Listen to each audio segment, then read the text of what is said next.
Hello friends, నేను రాజీవ్. కూటమిలో ముగ్గురు ముఖ్య నాయకులు.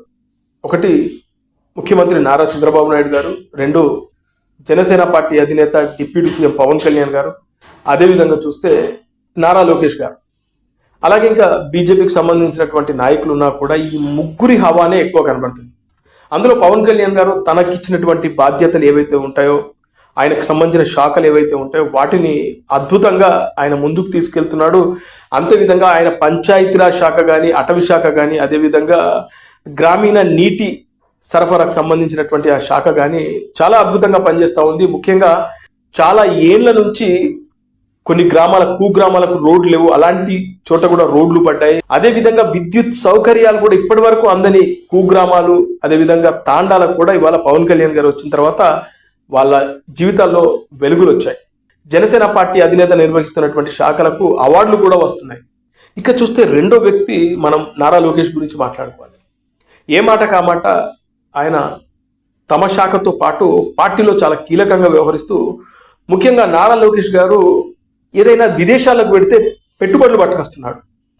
ఆంధ్ర రాష్ట్రానికి పెట్టుబడులు తీసుకొస్తున్నాడు. ఇది చాలా గొప్ప విషయం.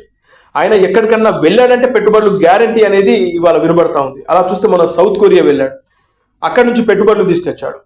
ఇలా నారా లోకేష్ అటు పార్టీలో కీలకంగా వ్యవహరిస్తూనే ఆంధ్రప్రదేశ్ రాష్ట్ర అభివృద్ధిలో తను ఒక భాగమైపోయి పెట్టుబడులు తీసుకురావడం, అదేవిధంగా దేశంలోని పెద్ద పెద్ద కంపెనీలతో టచ్లో ఉండడం, ఆ కంపెనీలకు సంబంధించినటువంటి అధినేతలను ఆంధ్రప్రదేశ్కు తీసుకురావడం, ఇక్కడ వాళ్ళు కంపెనీలు పెట్టేటట్టుగా ప్రోత్సహించడం అనేది నారా లోకేష్ చేస్తున్నటువంటి పనులుగా చెప్పవచ్చు.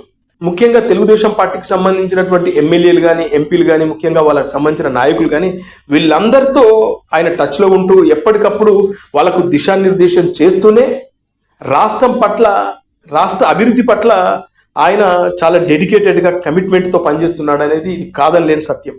నారా లోకేష్ గారి ట్రాన్స్ఫర్మేషన్ చూస్తూ ఉంటే నిజంగా అబ్బురపరుస్తూ ఉంది, అమేజింగ్ అనిపిస్తూ ఉంది. కొన్ని సంవత్సరాల కిందట వైఎస్ఆర్సీపీ వాళ్ళు పప్పు అని చెప్పేసి ఇష్టానుసారంగా మాట్లాడడం, తెలుగు భాష ఆయనకు స్పష్టంగా మాట్లాడరాదు అనడం, అదేవిధంగా చాలా రకాలుగా ఆయనను ట్రోల్ చేసినా కూడా వాటన్నిటి నుంచి ఆయన పాఠాలు నేర్చుకొని ముఖ్యంగా ఇవాళ తెలుగు భాష చాలా స్పష్టంగా మాట్లాడుతూ ఉన్నాడు, బలమైన స్పీచ్ ఇస్తున్నాడు. మొన్న చూస్తే భోగాపురం ఎయిర్పోర్ట్ ఓపెనింగ్ రోజున ఆయన మాట్లాడిన ఆ స్పీచ్ నిజంగా నాకైతే ఎక్స్ట్రాడినరీగా అనిపించింది. చాలా పర్సనల్గా చెప్తున్నాను, చాలా బాగా అనిపించింది. ముఖ్యంగా వైఎస్ఆర్సీపీని చెడు కూడా ఆడుకున్నాడు. ఆయన ఉత్తరాంధ్ర దెబ్బేంటో అర్థమైందా రాజా అంటూ చేసినటువంటి ఆ కామెంట్స్, అదేవిధంగా ఆయన మొత్తం స్పీచ్ను గమనిస్తే చాలా పరిపక్వతతో, చాలా మెచ్యూర్డ్గా ఆయన మాట్లాడాడు. అంతేకాకుండా చాలా సందర్భాల్లో ఆయన చేస్తున్నటువంటి కౌంటర్స్ కూడా ముఖ్యంగా వైఎస్ఆర్సీపీకి ఒక గుణపాలు దించుతున్నట్లుగానే ఆయన స్పీచ్లు ఉంటున్నాయి. చాలా మెచ్యూర్డ్గా, చాలా నేర్చుకున్నాడు. ఎవరైతే కొన్ని సంవత్సరాల కిందట ఆయన అవహేళన చేశాడో వాళ్ళందరికీ సమాధానం ఇచ్చేలా ఆయన పప్పు కాదు నిప్పు అనే విధంగా ఆయన తయారవడం అనేది ది బెస్ట్ ట్రాన్స్ఫర్మేషన్గా నేనైతే చూస్తాను. అలాగే పవన్ కళ్యాణ్ గారి విషయంలో కూడా నారా లోకేష్ గారు చాలా కృతజ్ఞతతో, అంతేకాకుండా సొంత అన్నలా భావిస్తున్నట్లు మొన్న కూడా మాట్లాడాడు.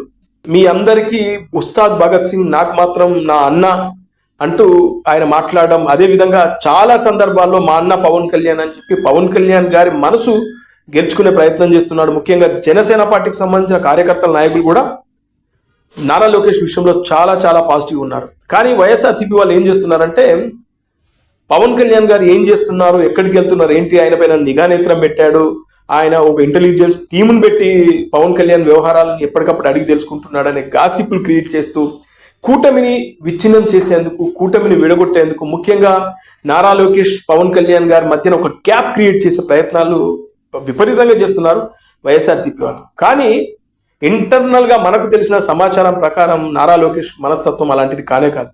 ఆయన చాలా పవన్ కళ్యాణ్ విషయంలో చాలా ప్రేమతో ఉన్నాడు. ముఖ్యంగా పవన్ కళ్యాణ్ గారు అంటే ఆయనకు విపరీతమైన అభిమానం ఉంది.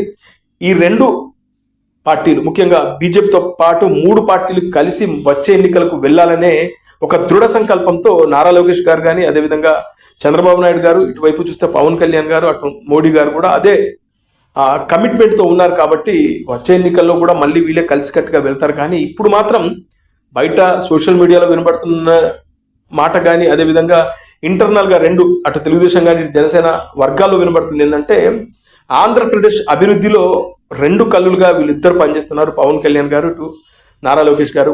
రాష్ట్ర అభివృద్ధిలో వీళ్ళిద్దరూ తలా చెయ్యి వేసి ముందుకు తీసుకెళ్తుండడంలో ఎలాంటి సందేహం లేదు.